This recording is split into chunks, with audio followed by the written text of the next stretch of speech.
Hello, you guys. If you are here, we're just waiting real quick to get totally on. Come on in, say hello. You can see I have a special guest here. It's my good friend, Lori Whitlock. Hi, guys. We've been designing together for a very, very long time. Yeah. In a lot of the same spaces. Absolutely. Yeah. Which is kind of crazy. It is super crazy. I was just thinking fabric. Yeah. Because we both designed for Riley Blake. Yeah. Silhouette for many, many years. Echo Park Cartabella, right, for paper. So this is really fun because I think being able to hear from Lori, well, first we're going to kick things off with Japan stuff, but I think it's really fun for you guys to learn a little bit about her. All right, I'm just checking. Thanks for having me today, Carina. This is awesome. Hello, you guys.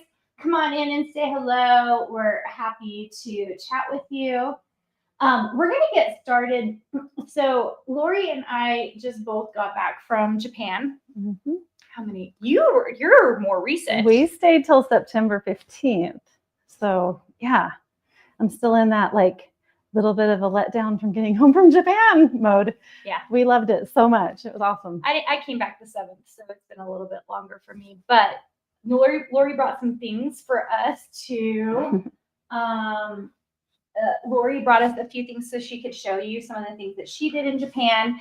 And then you guys can ask questions. Hi, Tiffany. Hello, Heidi. Mm-hmm. So glad to have you guys here. So, Lori, you want to pull out some things? Okay. Talk about it? All right. We should probably preface this by saying the reason we were in Japan is because we were there for the Silhouette Summit. That's right. Yeah. So, yeah, it's a good thing Silhouette invited us because I don't know. I probably wouldn't have just booked a trip to Japan, and I'm so glad that they had that opportunity for us. It was super cool. It was an incredible experience. Yeah. Also, will you guys tell us if the mics are working and you guys can hear us okay? I just want to make sure because sometimes the mics are a little bit off. So let us know in the chat if it's working okay. All right. Okay. All right. I mean, it's nothing too record breaking, but we had a delightful trip to Japan, and so it was my husband, my daughter, Ashland, and I. So all three of us went to Japan together. And my daughter, you know, Ashland, she loves Japan so much. So it was fun to see her. It was kind of like she was there in her little playground, but we came back with a cute little doll. Cute? What did you guys, it's a geisha. Geisha. I always say it wrong. Isn't it? She's the cutest. Isn't that so beautiful? Where did you buy this? Just like, oh gosh. It was in Kyoto.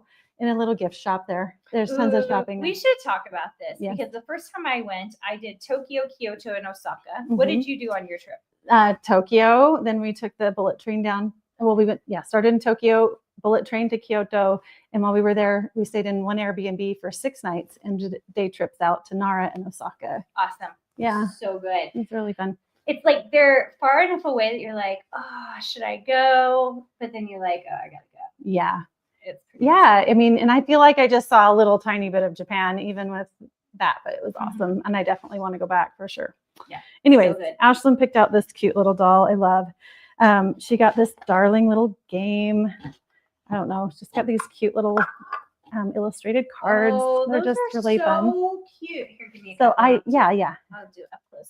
Look how cute. And they're not paper. They're made out of a little plastic. And it's kind of like I don't understand the game. Ashland was trying to explain it to me, but you have to get pieces of a set that match, and then you claim them, and then you win with different combinations of collections and points and things. So such a cute little it's such a cute set. I know. The way it's set up is darling. Yeah. I don't think we ever saw anything like that. I think we got this at Don Quixote in the game area. Okay. Treats. Of course, we had to get lots of fun Japanese treats. So many good 7-Eleven stops are kind of dreamy. Mandatory. Yeah. Well, when we were all together, you, me, my sister, and Melissa, and then Melissa's daughter, Penelope, was with us as well. We probably stopped at 4 7-Elevens along the way. Oh, we did like a progressive lunch one day. Yeah, we picked up like a roll. Yanni was determined to have an egg salad sandwich. Yes. Like she was like, I will be having one of these. But before she got the egg salad, she ran into like a strawberry kiwi sandwich first. It was so cute. It was really fun. Yeah. I love it. Okay, a few more things. My daughter Ashland collected this cute little book. Let's see. Which end does it start in? I think over here. So In Japan, at all the temples, you can pick up a little book like this, and you have to buy their book. And then at each of the temple sites, you can have them draw some hiragana. I don't know what's a I don't kanji. know. Kanji. Yeah, kanji. So they. But isn't that gorgeous? Yes, so pretty. And it's just so beautiful, you guys. I know, it's really fun to see them writing it, drawing it, and then Ashlyn, of course, decided to use the rest of the book to write about the trip. So she's used it as a journal, which I thought was really cool. And she filled both sides of it. So yeah, pretty cool. Yeah. Such a pretty little book. So then one of the things in our Airbnb we stayed in, they have these darling little towels that are long and skinny. It's like a little face towel, hand towel. And I found a place where I could buy several of them. So they just hang them over the little rod in the bathroom, and that's your little bathroom towel. I'm jealous of that. I wish I had bought some of these because I love those for hand towels because we don't make them long and skinny like that. I know. I really like it too. Little face towel, hand towel. And so I bought 3 or 4 of them. They have different patterns on them. Some of them had little, scenes like this Mount Fuji. I got one with just the flowers only. And then my other daughter has her bathroom's orange. So she wanted an orange patterned one. Really cute. Okay, one of my favorite things I bought there was this darling set of bamboo placemats.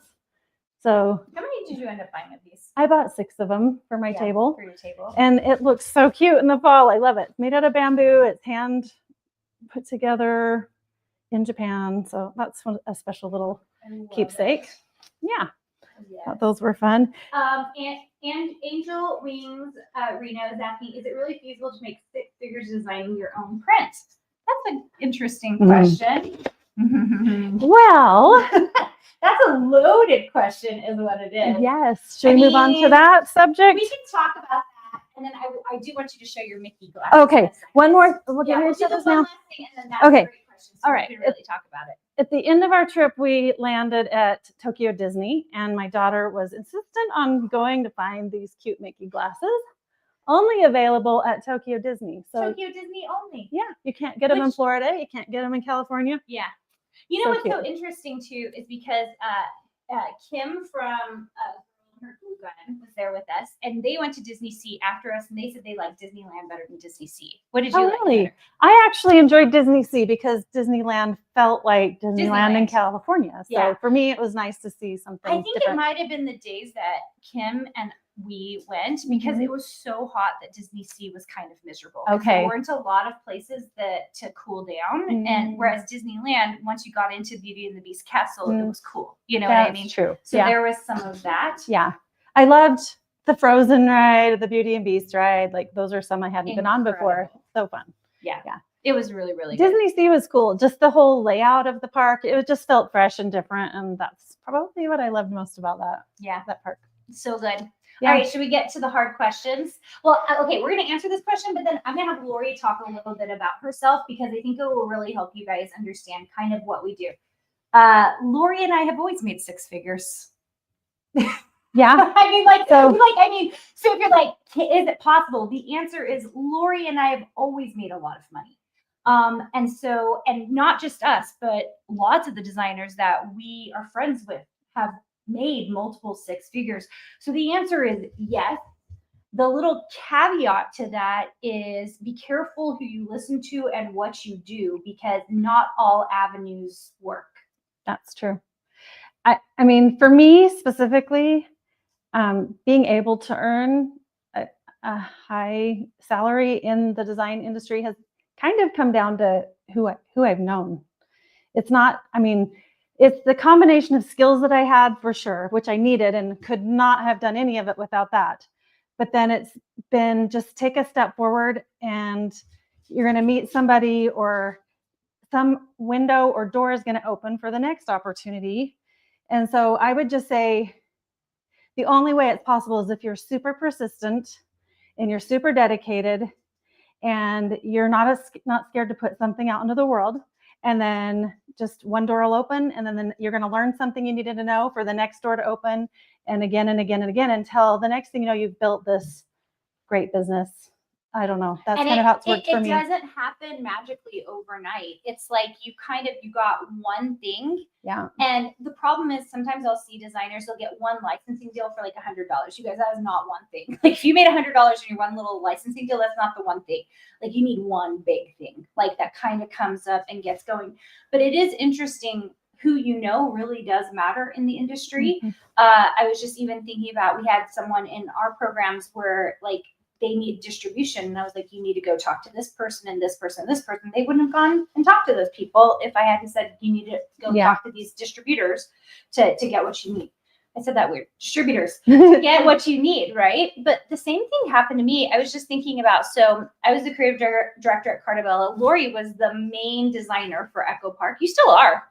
I'm definitely one of them for sure. Okay, so anyway.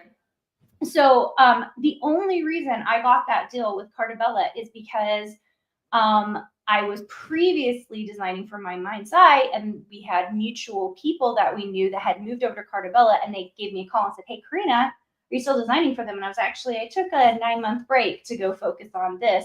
And they're like, are you still interested in paper? And I was like, I am. I'm actually considering designing my own, like doing my own company. And they're like, what if we partnered with you and created a company? And I was like, now that's an interesting idea. Mm-hmm. So letting yourself voice what you're thinking you want to do, and also being okay with like those negotiations and finding the right fit for you. Because I think at that time I feel really grateful that instead of starting my own company, I just went with them, and they were really happy to build the second company with me.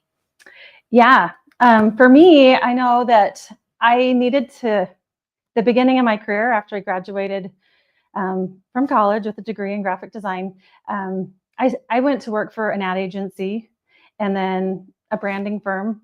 And I did that for about 10 years. So I feel like I did my dues to learn and get that foundation that I absolutely had to have to be able to move on. So if you have an opportunity don't be afraid to get in and put some hard work in, where you're expected to meet deadlines, learn from coworkers, peers, like you're learning constantly in that type of atmosphere, different tricks or ways of approaching a problem, like, because there's 15 ways to solve the same problem. Yes. But I might think of it differently than someone else, but knowing how someone else might think about it would help me with the future project, if that makes sense. So when I left there, I had a really solid understanding of production, printing, design, how to work with clients, how to run a meeting with clients.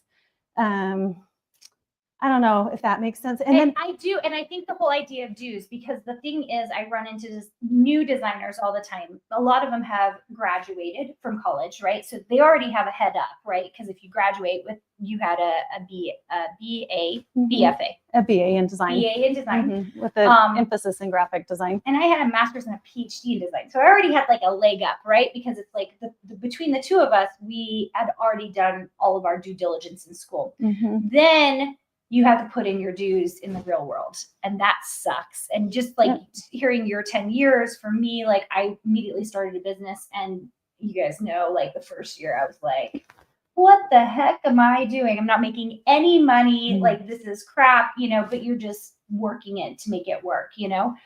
I do think I run into people who are like, well, if I only have 3 months to get this going, like, what should I do? And I'm just like, if you only have 3 months, then I don't know that this is for you. Right? Because it's a long game. Like you're in it because you want to be a designer. Yeah, for sure.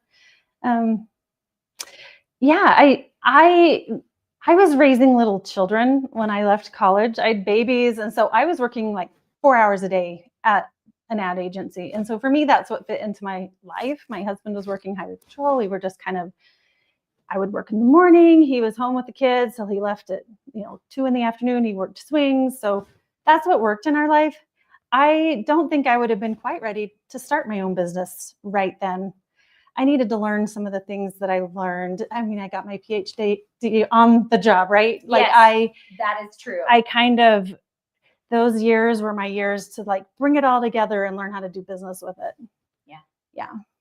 I don't know. I'm going to say this, like in total, like I know few people who have made as much money as Lori and I have made in the crafting space as designers. There's like a few others kind of in our realm.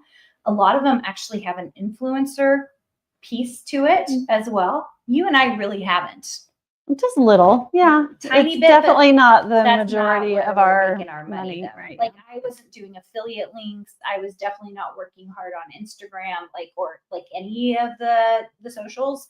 So like I would never attribute what I was doing there influencer stuff. I was really just designing and making money and building relationships with people in industry. Yeah.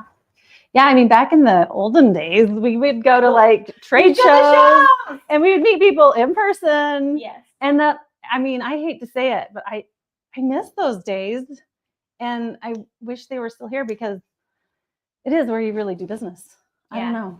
Those, I think they're still here. There just depends on the industry, right? Because quilt market still has That's the true. payday. You've just got to go to niche. You have to go to more niche things. It was same thing when we had Mini Lou. We would go to toy fairs, so we were in toy and gift fairs.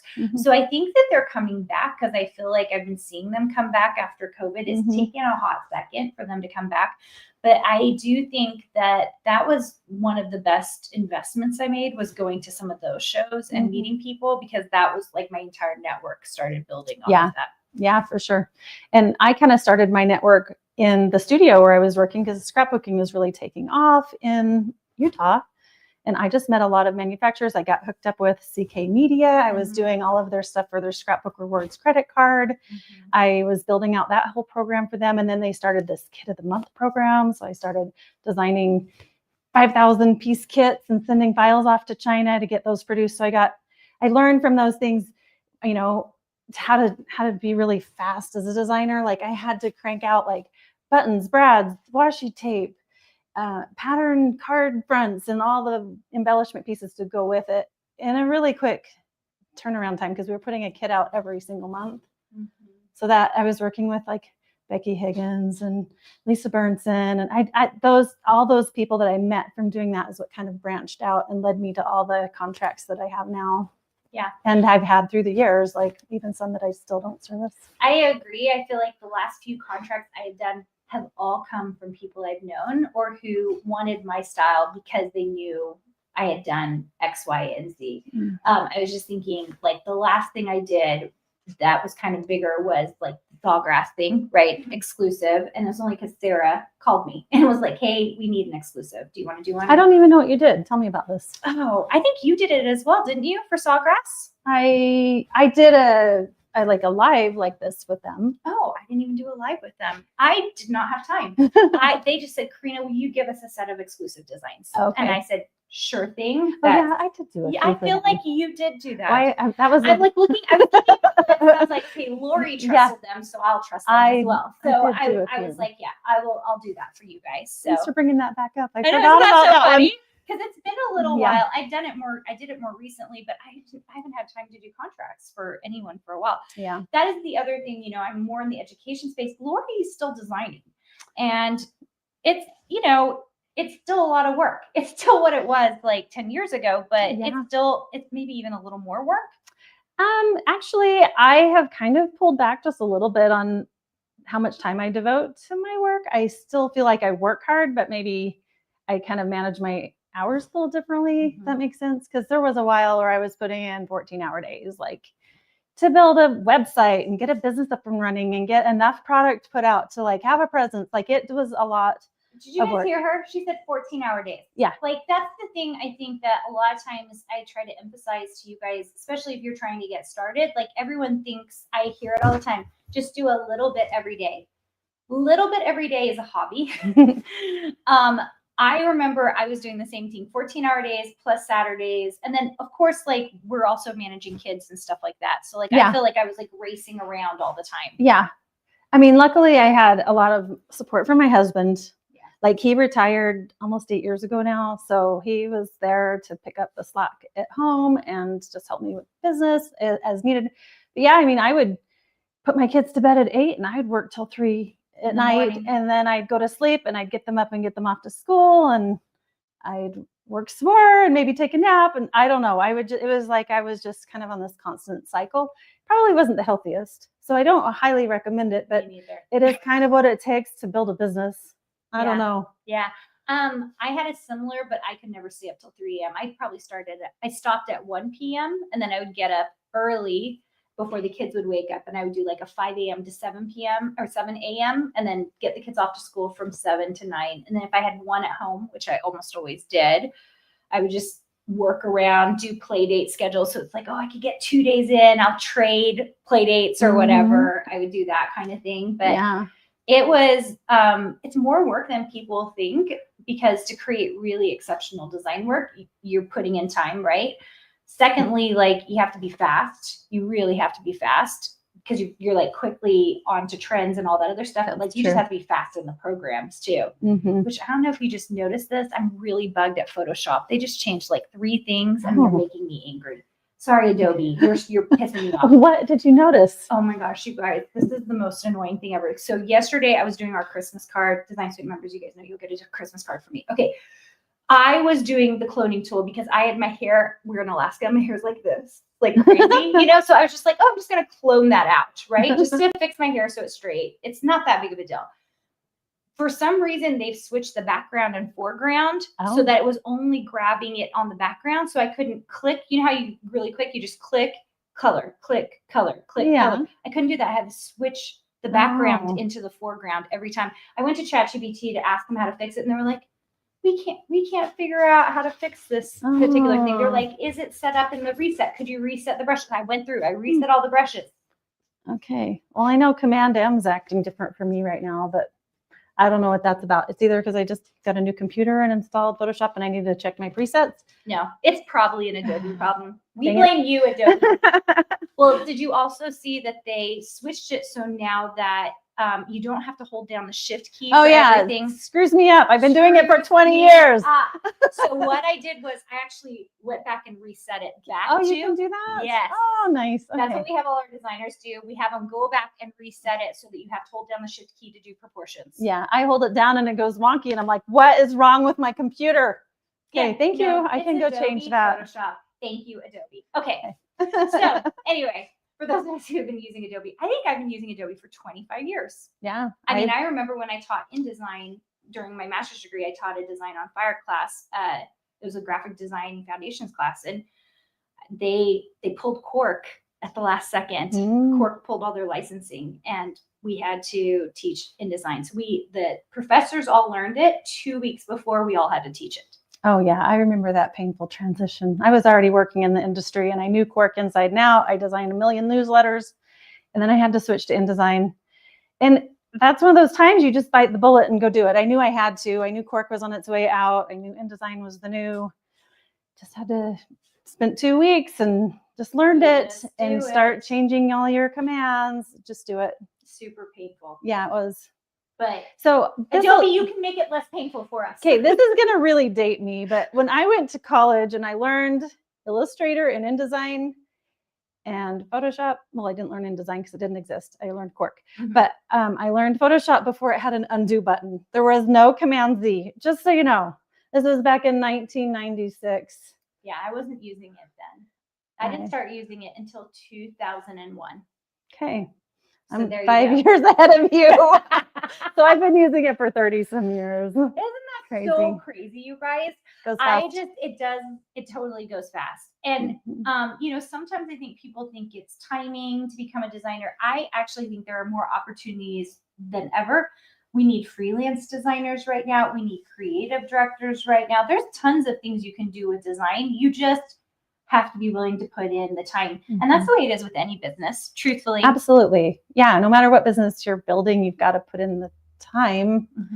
I would say, there's got to be a lot of companies that need designers. And if you can just get your foot in the door for maybe even a year of experience, will get you a long ways down the road, because you'll meet people and you're going to learn things. And it's just one step and then the next step, and I tried to give this advice to one of my sisters, and she didn't take it. And now she's taking the long road. I'm just like, just go do your dues for 1 year. And she was just like, I don't want to. And I was just like, well, then good luck for the next 5 years. Right? It is really, really tough, because it is just learning, meeting people, learning what you need to know. You can literally make it in any industry.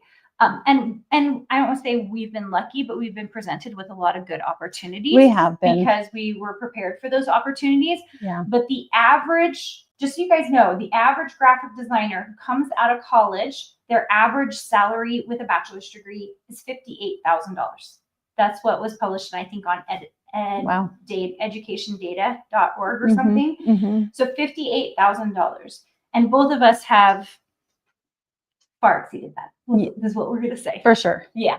Yes. And that's the power of owning your own business versus working in a corporate culture. Oh yeah. The day I went in to quit my job, my day job, it was scary. I was like, oh, I'm going to be giving up this steady paycheck. But it was by far the best decision I ever made. Yeah. Because I was able to instantly double my income and then quadruple and beyond. But yeah, it was a really good decision, even though it was scary. So I don't know, go out there, learn what you can, meet people, take new opportunities, take chances. It's okay. There's nothing that's going to break. Nothing's going to, you know what I mean? If you don't take the chance, you'll never get there. Anyways, you're going to fail at all the chances you didn't take for sure. Right. But if you'll take the chance, you're going to succeed at some of them. And then it's going to lead you to new things. So I agree with that. I also think something that was kind of alluded to in the initial question, can you make six figures doing, I don't know if they said pattern design. Do you remember what they said? I think you said pattern design, but I don't know if that means fabric. Designing your own prints. I'm going to make a corollary to this because everyone thinks, I wouldn't consider what the two of us do surface pattern design. Do we do some of it? Yes, but we're designers. Yeah. So if you think that you can just make it off of prints, which is what the question alluded to, the answer is I don't know, because we've never had to do that. We've never tried to do that. When you say prints, are you talking scrapbook paper? Are you talking posters? Are you talking an Etsy shop where you print prints for people of things you've designed? I don't know. So notice how she just said all these different things. I think most people, when they think about prints, they're just thinking about fabric repeats. And I would tell you the answer is no. No, you're going to have to figure out what to apply it to. No. It's going to have to be, you're going to need a contract with the fabric company, or you're going to need a contract with wallpaper or like how she was like the wallpaper on these beautiful walls. Yeah. I don't know. I think even on its own, you'd still have to do other things because remember early days, so did you do sewing patterns? I did sewing patterns. I never did sewing patterns. Oh, that's another type of pattern, right? Yeah, another pattern, right? So it's so in order to get to that six figures, it's I had a scrapbooking contract. I had a fabric contract. I was doing online platforms, which was bringing me actually the most money.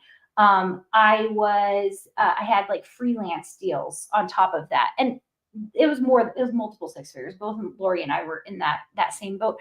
So there were multiple things going on, but we were working in 3D and we were working. Absolutely. Yeah. I've never been able to just do one thing and make that much money at any one thing. Mm-hmm. I mean, maybe SVGs for a while.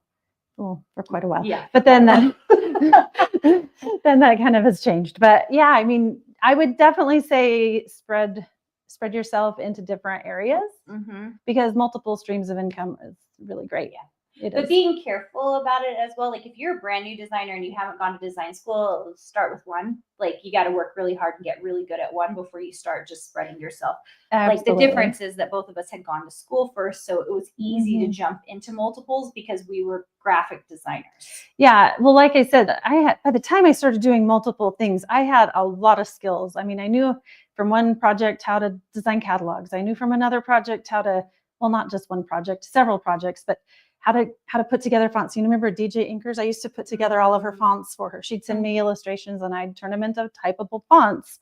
So I learned these skills all along the way so that when I started my own company, I was able to design dies and fabric and fonts and patterns and SVGs. I started using the cutting machines to design those kit of the months for CK Media long before SVGs were a thing. So the day that those started needing SVGs, I was like, oh, I'm on top of this. I've been designing packaging and products using a cutting machine before it was really a thing to buy an SVG. And also you're going to get some misses. So Lori probably doesn't know this. I actually signed a contract with a different die cutting company before Silhouette. Oh, really? And so I had done, I was doing cartridges, not for Cricut, but for a totally different company that was like kind of an up and starting. And I just couldn't see how far they were going to go, and then made the switch over to Silhouette. And that's the thing. It's like lots of misses along the way, right? Not everything is a hit, for sure. No, yeah. I have lots of misses. Like when I look back, I'm like, oh, I signed a deal with them, and I didn't only made a couple $100. I signed a deal with them, and I only made a couple $100. Okay. I sell another deal, and it's like, oh, that deal was like, that was the right deal. Yeah, for sure. One of my very first scrapbooking contracts, I won't mention the company, but I signed an NDA. Oh, shoot. Which was like straight out of school. Do not do that. Like I was just really excited to have a contract, and I was so new at it. And then I was scared to do anything else in the industry after that. After they went out of business, I was still scared that I was going to get in trouble for using my skills in the industry. Anyways, don't ever sign one of those. Don't really sign very many exclusives, guys. Yeah. Because it was for scrapbook paper or something. I don't know, 30 years ago. Yeah. But yeah, don't do that. Keep your rights to continue working in the industry. Be very careful with that. That's all. I agree. Okay, you guys want to ask some question? Yes, we're monitoring now. Sorry, we're coming back to your guys' comments. So Anne says, hello, ladies. Happy Catch Your Live. Lori, you're one of my favorite creators. Aw, thank you, Anne. So good. Christine said connection and communication along with hard work. Absolutely. Yes, absolutely. You've got to put in the work for sure. Yeah. Oh, Miss Joyce says that some of the language you guys are speaking is like Spanish. Go get a design degree. I mean, yes, like there are certain things that we talk about in industry. Like if we talk about SVGs, those are a die cut file. They work for lasers. They work for Silhouette machines. But yeah, I think the more niche you get, and I'm not just talking about die cuts, like anything, like if you get into direct to film, right? And sometimes my girlfriends will laugh because I'm like, DTF, and they're like, what are you saying there? Because that could mean some other things, Carina. I'm talking about direct to film, right? It's really, the more you get in industry, the better you're going to get at the lingo and language that we're talking about. Okay. Christy said, wow, I remember cork was so easy. Ooh. Yes. So awesome. Okay. Christine says, glad to hear the leap of faith. I'm 10 months in from quitting the day job, and I'm working like my hair is on fire. Good job, Christine. That's so awesome. Yay. I love it. It is hard work, guys. You have to make the choice. Hi, Tamara. You have to make the choice that you're going to do the work. And I don't think you have to do 14-hour days. But, depends on what level of success you really want, right? Yeah. Well, and it depends on your situation. I was being presented with more opportunities than I could handle. And I kind of wanted to handle them because I wasn't sure which one was going to be a dud and which one was going to be awesome. So I was pretty much taking on probably more than I should have.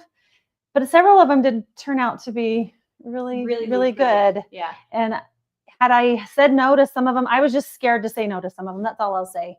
Some of the companies have fallen out of the industry and some are definitely still here. And I'm glad I took a chance on all of them to just figure out which ones were good to go. I think you couldn't have known, especially back then, but I think it's now as well. Like it's really hard to tell who's going to be successful.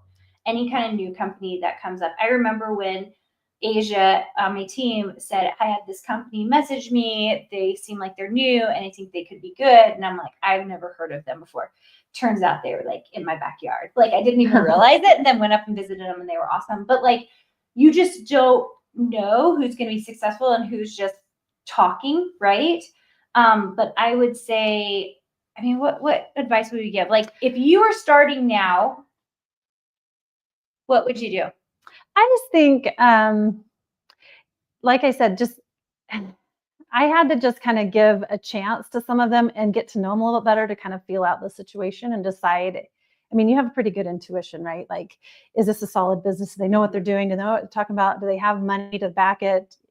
These types of things. So if something's out of whack or it feels out of place or you're not getting paid on time, move on because if you're not getting paid on time, that's like a red flag. Mm-hmm. And if you've been with a company for a while and they're not paying you on time now, like they have been for in the past, I would still just really keep an eye on that because companies' situations change. Yeah, absolutely. Cash flow can become an issue really quick if there's something out of balance in the business. Yeah, Absolutely. Mhm. I think my advice to you would be to try it, just go for it, right? Like what's Mhm. going to hurt? Like as long as you like go in with any of these companies, like the worst that's going to happen is you've put in time and that really sucks, but hopefully you've gained new skills during that You're time. going to get experience no matter what. Yeah.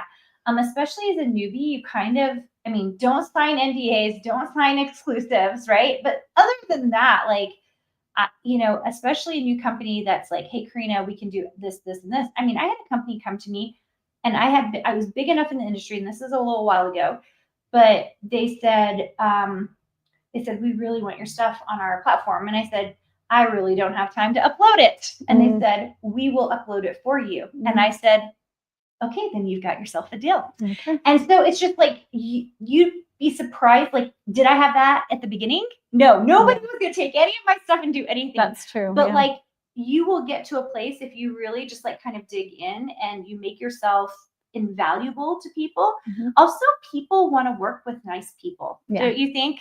Yeah, for sure.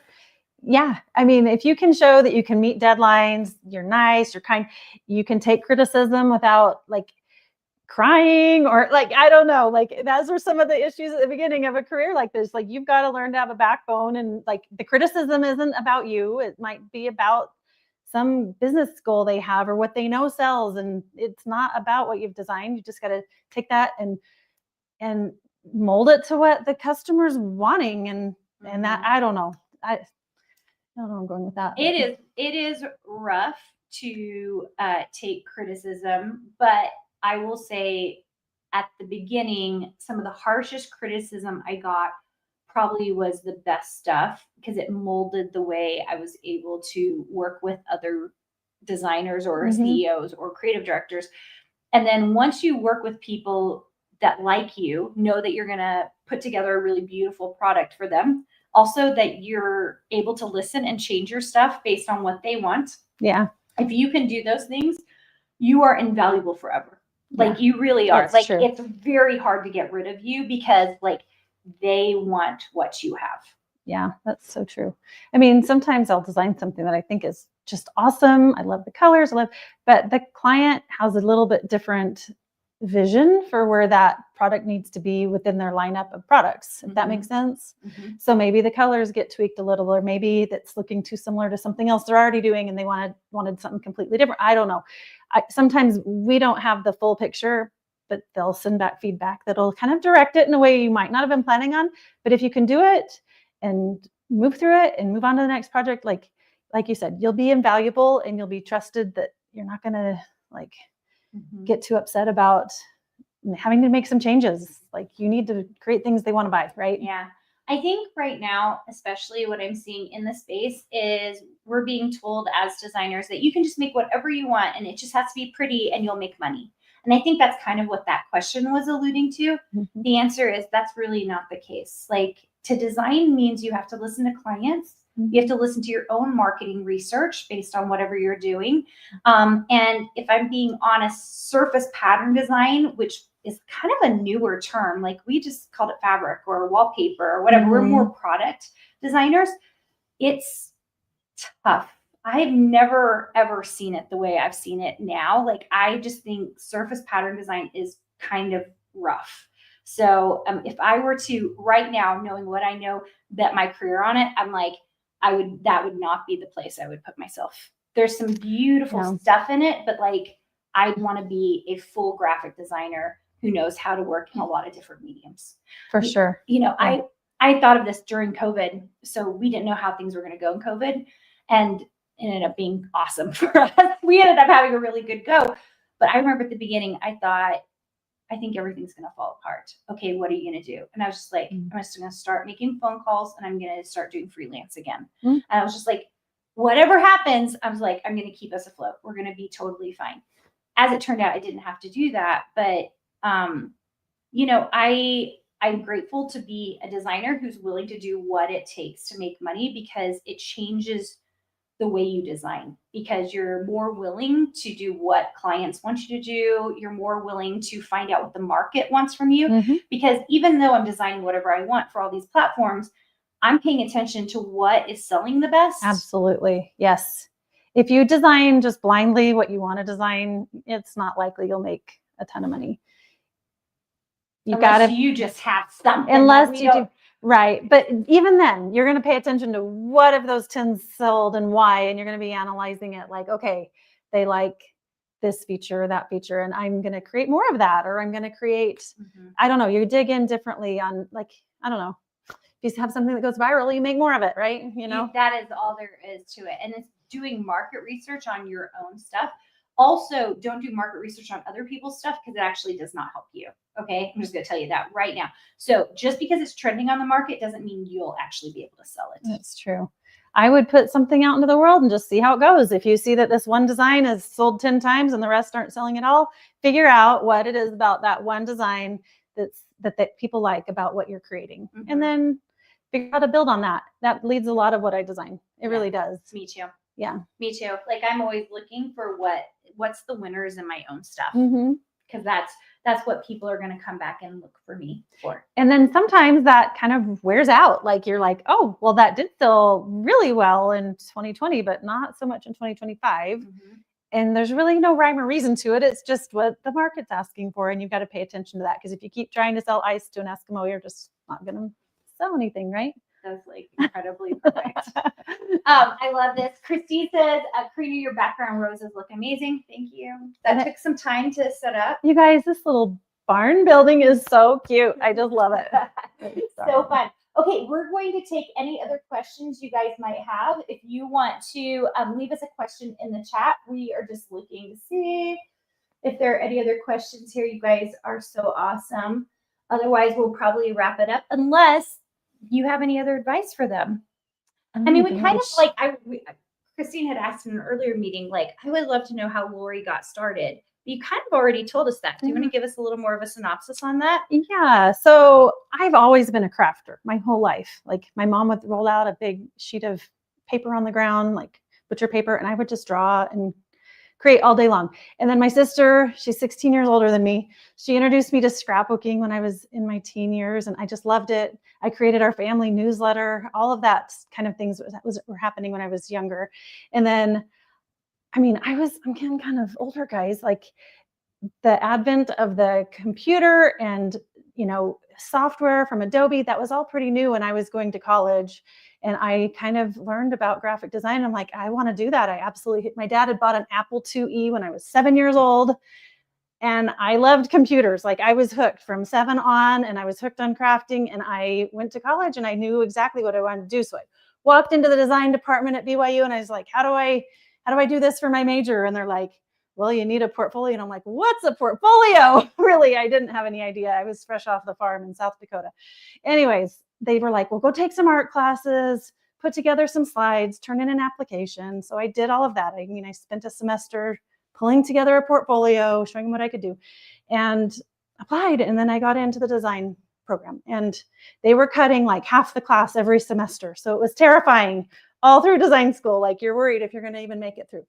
My oldest daughter is going through that right now for animation. Is she at BYU? She's at BYU. Oh my gosh. It was rigorous. It was rigorous. It was scary. And I had friends that would leave the portfolio reviews in tears, crying, like they'd just been cut. They're like, go find another job. You're not going to make it. They were brutal. Anyways, so I left there and started working I worked for a little modem company for a little while, designing packaging. Then I started working for an ad agency up in Ogden, and then they were using PCs. And so I quit that job after about 6 months. I didn't really like it. Then I started working at a studio that had Mac computers, which I loved, of course. So I flourished there. I was there for 8 years. And that's when I had my youngest baby. I had 2 kids through all of that other. And then I had my youngest, and I decided I needed to quit and start freelancing. So I did. I went in and quit my job and started working from home. And it was the best decision ever. Like literally, just one contract led to the next. I started out with CK Media, designing their Kid of the Month, their scrapbook reward stuff. That I talked about that a little bit already, but and that led me when CK Media broke up and sold to Pinnacle. Prime Media. Sorry, they sold to Prime Media. It just left me with like 10 different contacts with 10 new jobs. Like that turned into exactly like what I had said before. It's who you know. I had like 10 different companies wanting work for me. So that's what led me to all the different things I've done in the crafting industry. So, I mean, what a blessing. I was able to take my crafting that I loved, sewing, scrapbooking, creating, and my career, which was graphic design, and just marry them and work in this industry. And it's been such a blessing. I've loved every minute of it. Yeah, we have been really lucky, but I also think I see how hard you work, and we've seen each other over the years. Like, because Lori and I we just cross paths, right? Yeah. Like at shows, at Silhouette Summits, and you've always worked extremely hard. Thanks. Yeah, you too. Yeah. Yeah. It's fun to have friends within the industry that kind of understand you, because my regular neighbors are kind of like, now what do you do? But I know like we kind of get each other. Like, yeah. Well, my favorite is like if someone asked, I remember like, so what do you do for a living? I'd be like, do you know what a Cricut or a Silhouette machine is? And if they didn't know, I was just like, crafting. Like, I just like stop. I'd be like, I just do some crafting things, just like whatever. But like, if they're like, oh yeah, I know what a Cricut is. I was like, okay, I designed those files. They'd be like, oh, okay. And then I'd be like, well, and then I designed these quilting fabrics. And they go, oh, yeah. I'm like, okay, the thing that makes me the least amount of money gets you the most excited. So true. Same experience. It's like the thing that everybody really wants to do. I'm kind of like, yeah, that's not the thing that makes me any kind of money. So, but we love it. It's wonderful. It is awesome. And my quilting friends absolutely love to come to my basement, and we have fun. Yeah. So it's super duper good. I love it. I think we're going to wrap up, you guys. If you guys want to find out more about Lori, if you want to go see what she's up to now, because she's doing so many fabulous things right now, where can they find you, Lori? Well, you can find me across all social media channels at Lori Whitlock. It's pretty easy. I'm going to spell that for you guys. It's Lori. So nothing on the end of it. So Lori Whitlock. And then also they should check out your website. Okay. Yeah. So shop.loriwhitlock.com is where my SVG files are. Yeah. And then you can find me at Silhouette and Silhouette. Echo Park paper and all sorts of places. And then go check me out on social media. We have fun tutorials, posting all the time about projects and cute things you can make in the crafting world. Fun. Yeah, Lori's still designing away, and I'm kind of jealous of her because I miss some of that life. I kind of hung on to it because I love it so much. I know. That's the problem, because it is delightful to create something new. I also really, I miss a lot of them actually, the relationships I built, because when I started our education side of things, it's like a whole different world. So I'm not hanging out with the people at Echo Park anymore. I'm not hanging out with the people at Silhouette really anymore. Although they did just send me that really big box. So nice. I'm excited to see what that is. I bet it's a machine. It looks like a machine. Cool. Should we unbox it here, you guys? Tell us in the chat if you want us to open it. I think so. I want to see it. Here, I'll go over and grab it. Yes. This is something else I think we saw in Japan. My guess. I'm going to put it in Lori's lap. Okay. Lori can. Let's see here. And let me get a pair of scissors. Oh, I have nails. I'm like trying to get the scissors. Okay. Okay. This side. We need scissors on this end. Okay. Wait, I think that is what I think it is. Yes, it is. Do you guys see that? You guys can't see that. We're going to pull it all the way out. Okay, let's see that? We'll sit it down on the floor. Okay, and then we'll pull it out on either side.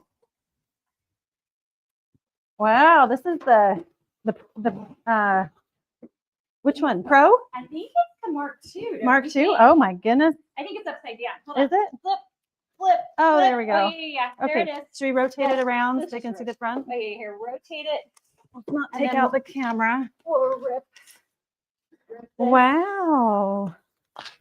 Beautiful. Oh, thank you, Silhouette. That's awesome. Awesome. You know what I just had a suggestion to do with this? Do you guys want me to do this? Tell me if you want to do this, because I will either YouTube live the whole thing, or I will record it. But the idea was to do vinyl on the barn and do a whole bunch of like spider webs. Oh my gosh, cute. On the outside vinyl of the whole barn. You should I'm totally trying do to it. decide how many days it will take me to do that. Well, with this, a little With bit, this, few it'll be days. a little bit Yeah, faster, right? yeah. I love it. It is beautiful. I'm so excited. So just so you guys know, we weren't going to talk about this, but the Alpha just came out for Silhouette. Yes. And it is now available in our Carina Gardner shop. So if you're like looking for it, we have it on discount already. So if you want it, you can get it from our shop. So Awesome. pretty Cool. awesome. All right. Now you just need a stand for this. I know. I'm like, Look at the mat, you guys. Oh my gosh. Look at this mat. It's huge. so good. That's awesome. Cool. I'm super excited. I just need to order a ridiculous amount of black vinyl so I can do that. Yeah. What can I do for Christmas, you guys? Oh gosh. We've talked about a gingerbread house, but I think I might get a laser for that. Oh yeah, that'd be fun. We're kind of talking about buying a laser. I have a laser at my house. Which laser do you have? I have the Glowforge. The Glowforge. I don't know, Pro. The big one. The The giant big one? Yeah. Are you using it a lot? No, right now it's covered in paper crafting projects. Yeah. I need to go home and dig it out. That's the problem when you own a lot of machines. We both own a lot of machines. I'm like looking in there, just at the printer, the heat press, the sublimation. There's a Cameo 5 Sewing down there. machines. There's another sewing machine. Oh yeah, there's a sewing I have machine a right there. giant embroidery machine. Huge. Like, yeah, I'm running out of space. And we A were mug just press. talking about Do you this. have a mug press? No, Sweet Kim does. My sister does. And I was like, Yeah. I'll not buy one. I'll just borrow. Yeah, that's a good idea because that one just got booted out of the office because I'm running out of space. Yeah. I don't use it enough to warrant counter space. This is the problem when you've been doing this for 20 years, or however long we've been doing this. Yeah.